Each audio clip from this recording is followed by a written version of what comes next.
먼저 이 시각 주요 뉴스입니다. 원주에서 첫 민간 도심공원이 조성됐습니다. 민간이 도심공원과 각종 체육시설 등을 조성해 예산 절감과 시민 삶의 질이 향상됐다는 평가를 받고 있습니다. 네, 이런 가운데 공원과 각종 시설 조성 비용이 아파트 분양가에 반영되면서 아파트 입주민들에게 전가된다는 지적의 목소리도 나오고 있습니다. 이번 주 들어 설악산이 영하 9도까지 떨어진 등 갑작스런 추위가 시작됐습니다. 고랭지 농가에서는 농작물이 서리를 맞는 등 피해가 우려됩니다. 수도권과 동해안을 잇는 국도 44호선과 46호선에 차량과 보행자를 인지하는 감응 신호장비가 설치되면서 이동 시간이 15분가량 빨라졌습니다.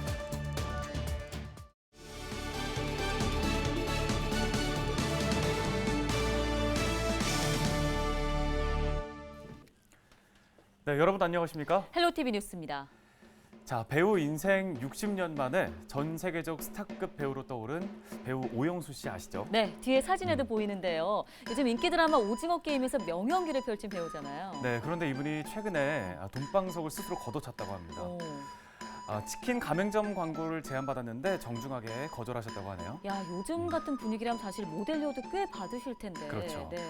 자신이 연기한 작품의 의미가 흐려질까 봐 안 하겠다고 했다는 게 그 네. 이유고요. 만약에 공익 광고라면 하겠다라고 답했다고 합니다. 야, 역시 대단한 명품 배우입니다. 자, 그렇게 돈의 유혹을 뿌리치고 사실 욕심을 버리기가 쉽지는 않았을 텐데요. 그렇죠. 저희가 요즘에 뉴스로 보도를 해드리지만 도시개발로 수천억씩 풍리를 챙기는 사람들이 많은 세상에 요즘에 울림을 주는 메시지입니다.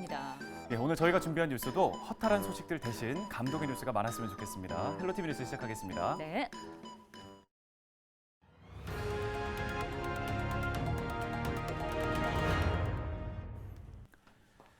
첫 소식입니다. 정부나 지자체가 공무원 부지로 지정해놓고 20년 이상 사업을 추진하지 않으면 다른 목적으로 개발할 수 있도록 하는 도시공원 일몰제가 지난해부터 시행됐습니다. 이에 따라서 전국의 많은 공원 부지가 개발 제한이 풀렸는데요.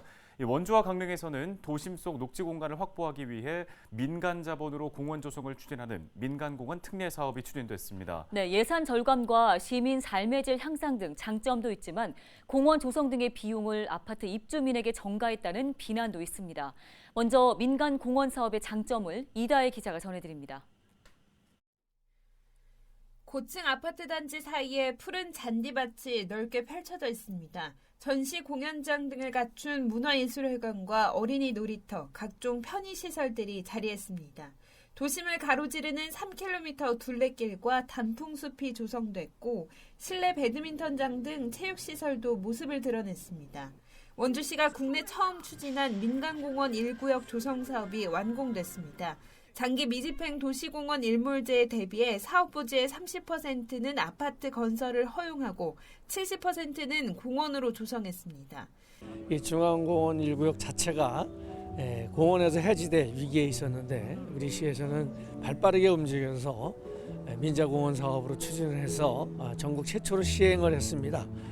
그래서 1,385억이라는 예산을 절감하는 효과를 거둘 수가 있었고 해당 아파트 주민뿐 아니라 인근 지역의 시민들도 공원 조성을 반기고 있습니다. 더욱이 공적 예산을 들이지 않고 시민 휴식 공간을 만들어 개방한 만큼 긍정적 반응입니다. 아무 좋게 평가해야지 뭐. 그러니까 이제 여기 주민들을 위해서 이렇게 또 없는 공원을 또 해줘서 뭐 그러니까 뭐 건강에도 좋고 다 좋지 뭐. 원주 무실동의 또 다른 공원 구역도 민간공원 특례 사업으로 추진돼 이달 중 착공을 앞두고 있습니다. 원주시는 공원 민자 사업 유치로 80만 제곱미터, 축구장 114개 면적의 녹지를 확보했다고 밝혔습니다. 강릉에도 교동 2공원과 7공원 조성 사업이 아파트 건설과 함께 추진돼 31만 제곱미터의 녹지가 조성될 예정입니다. 도시공원 일몰제 시행에 따라 지난해 도내에서 해제된 공원 부지는 전체 30여 곳, 400만 제곱미터가 넘습니다. 공원 부지 해제에 따른 난개발 우려도 나오는 가운데 민간공원 특례 사업이 대안으로 자리 잡을지 관심입니다. 헬로티비 뉴스 이다혜입니다. 네, 앞서 보신 것처럼 이 민간공원 특례 사업이 장점도 가지고 있지만 단점도 있다는 목소리가 나옵니다. 바로 공원 조성 사업비가 아파트 분양가로 이어지면서 아파트 수요자들의 부담이 늘어날 수밖에 없다는 건데요. 네, 여기에 지자체에서 과도한 요구가 추가되면서 사업 차질은 물론 분양가 상승을 부추기고 있다는 지적입니다. 계속해서 박건상 기자입니다. 1,300여 가구가 조성되는 강릉 교동 7공원 아파트 건설 공사 현장. 갑자기 불어닥친 부동산 열풍을 타고 40대 1이 넘는 높은 경쟁률로 분양이 끝났습니다. 하지만 3.3제곱미터당 1,200만 원이 넘는 높은 분양가는 논란의 대상이었습니다. 당초 900만 원대의 분양가가 예상됐지만 현실은 200만 원 넘게 올랐습니다. 이유가 있었습니다. 강릉시는 이곳 교동 7공원 내에 24만 제곱미터에 달하는 공원 조성과 함께 200억 원이 넘는 미술관 건립을 추가로 요구했습니다. 여기에 주차장 면적도 당초보다 상향시켰습니다. 결국 추가된 사업들은 높은 분양가와 중도금 이자 지원 제외 등 아파트 입주민들에게 고스란히 돌아갔다는 지적입니다. 롯데의 시그니처 아파트가 강릉시의 이제 메인 모델이 되고 그게 기준이 되면 전체적인 부동산 가격이 굉장히 많이 상승을 했습니다. 강릉시가 분양가 상승을 부추겨야 하는 그 미술관과 터널이 하나의 촉매제가 된 거죠. 지자체의 갑작스러운 사업 추가는 이것뿐이 아닙니다.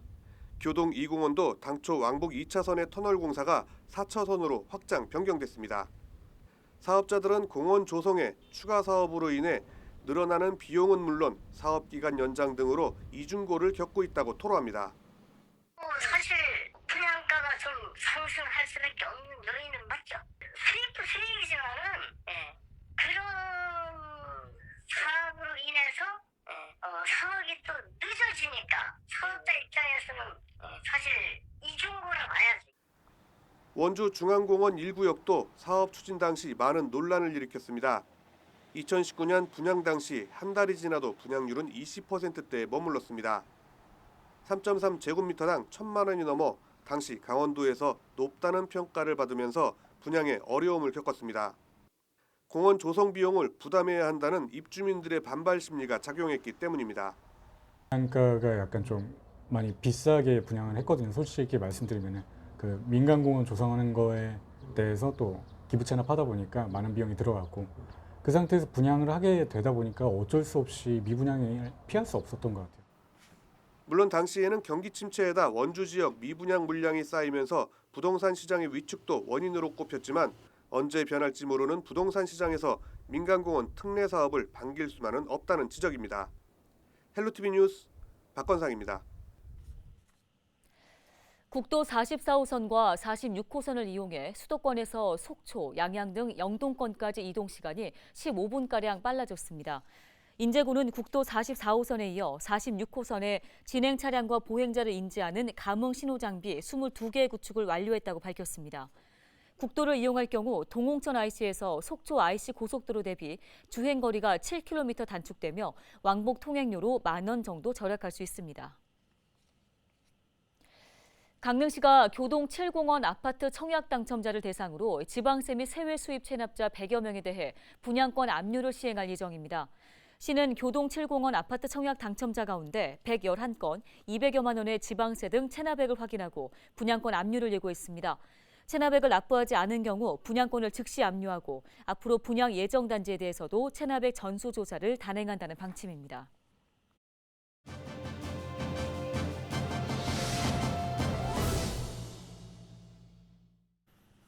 갑작스러운 추위는 농작물에도 치명적인 피해를 줄 수 있죠. 최근에 강원도 설악산이 영하 9도까지 떨어지고 고랭지 농가에서도 서리가 맺히는 등 기습 한파가 이어지면서 농작물 관리에도 비상이 걸렸습니다. 네, 한파 피해를 막기 위한 농작물 관리 요령 강원도 농업기술원 기술보급과의 김윤상 농촌지도사와 함께 살펴보겠습니다. 자, 지도사님 먼저 최근에 잇따른 기습 한파로 농작물 관리에도 비상이 걸렸는데요. 현재 상황 어떻습니까? 강원도 영서 지역 대부분의 시군의 최저 기온이 영하권으로 떨어졌고 양구 하천 지역은 영하 4.9도에서 5.2도씨까지 떨어졌습니다.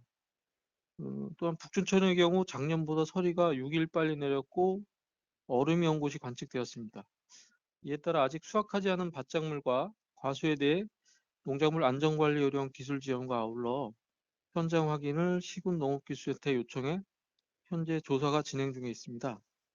농가에서도 무 등 일부 작목을 조기에 수확하시고 있어서 현재까지는 특별한 피해가 접수가 되지 않았습니다. 네, 강원도 농업기술원에서도 이 농작물 관리에 각별한 주의를 당부하고 있는데요. 농작물별로 관리 요령을 좀 살펴보겠습니다. 먼저 채소의 관리 방법부터 알려주신다면요. 네, 그 저온 피해는 일정 기간 서서히 온도가 내려가는 것보다는 갑작스럽게 온도 차이가 나게 되면 피해가 커집니다. 사람과 마찬가지로 가벼운 옷을 입고 있다. 갑자기 추워지면 감기에 걸리듯이 농작물 또한 변온차가 크면 피해를 입게 됩니다. 작목별로 동해를 받는 온도는 무는 0도 이하, 배추는 영하 8도 이하 정도에서 온도가 갑자기 낮아지면 영하 2도 정도에서도 피해를 입기 때문에 주의를 하셔야 하고요. 무는 영하 2도 이하, 배추는 영하 8도 아래로 내려갈 것으로 예상이 되시면 수확해서 임시 저장해 주시기 바랍니다. 농가에서는 기상 상황을 항상 체크하셔서 온도가 영하로 내려가면 집과 부직포 등 보온 자재를 미리 준비하셔서 피복하거나 조기 수확하여 저장하셔야 하고요. 동해를 받았을 때에는 날씨가 회복돼서 엄 부분이 녹은 후 수확하셔야겠습니다. 예, 그렇다면 과수 관리 방법은 어떻게 되나요? 예, 현재 과수는 사과가 만생종의 경우는 60% 이상 남아 있는데 10월 말에서 11월 초까지 이제 수확기에 접어들었습니다. 사과는 그 동결점이 영하 1도에서 영하 2.5도로 이보다 약간 낮은 온도에서는 과실의 피해가 경미하나 영하 7도 이하에서는 약 한 6시간 이상 경과하면 심각한 피해가 발생할 수가 있습니다. 노제 과수의 경우는 한파가 닥치면 보온에 어려움이 있습니다. 그래서 지금 시군별로 방생팬을 설치한 농가는 그 팬을 가동해서 과원의 찬바람을 한 곳에 머물러 있지 않도록 밀어내서 저온 피해를 예방하시기 바랍니다. 네, 끝으로 당부의 한 말씀 부탁드립니다. 저온 피해가 발생하였을 경우에는 생육부진 포장은 연면 시비를 통해 생육 촉진 및 병해충 방제를 해 주셔야 하고 날씨가 회복돼 언 부분이 녹은 후 수확하셔야겠습니다. 과수의 경우는 조기에 수확할 경우 장기 저장이 가능하여 피해를 줄 수 있지만은 색깔과 당도가 떨어질 수 있어 판매에 지장을 줄 수가 있습니다. 그래서 이제 농가에서는 수확을 미루시는 경우가 있는데요. 주간 날씨를 꾸준히 체크하셔서 너무 늦지 않게 적기 수확을 해서 품질 향상도 보시고 저온 피해도 예방하시기 바랍니다. 예, 관련 도움 말씀 고맙습니다. 지금까지 강원도 농업기술원 기술보급과 김윤상 농촌지도사였습니다.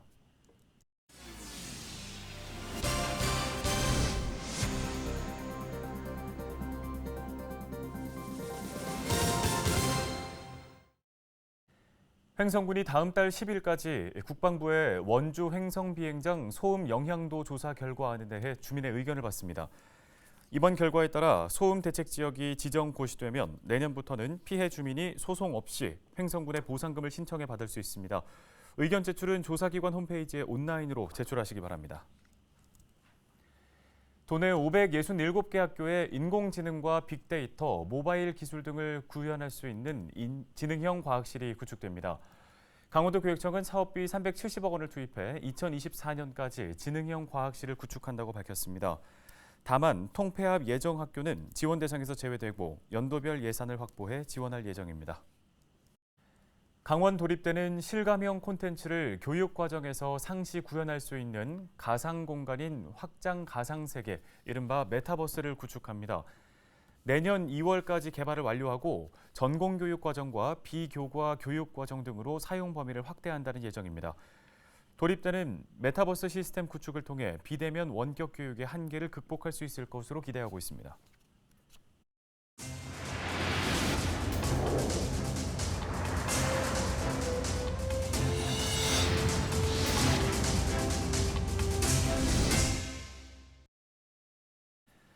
오늘 헬로티비 뉴스가 준비한 소식은 여기까지입니다. 네, 시청해주신 여러분 고맙습니다.